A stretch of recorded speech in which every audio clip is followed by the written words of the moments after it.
hey, hey, hop, hop, hey, hey, hop, hop. Dostların arasındayız, güneşin sofrasındayız.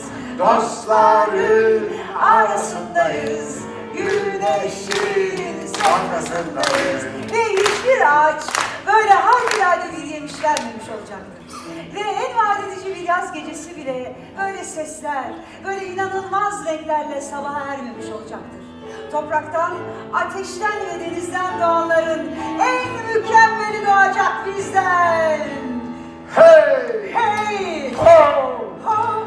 Hey, hey, hop, hop, hey, hey, hop, hop. Dostların Arasındayız, güneşin sofrasındayız.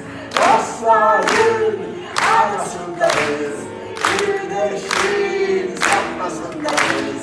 Dostların arasındayız, güneşin sofrasındayız.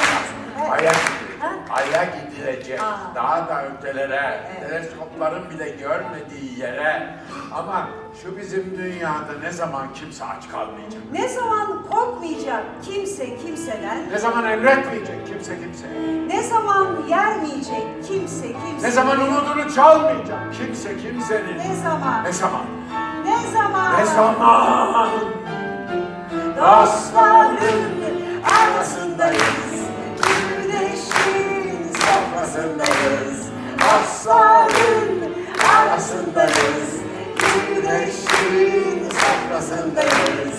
Dostların arasındayız, güneşin sofrasındayız.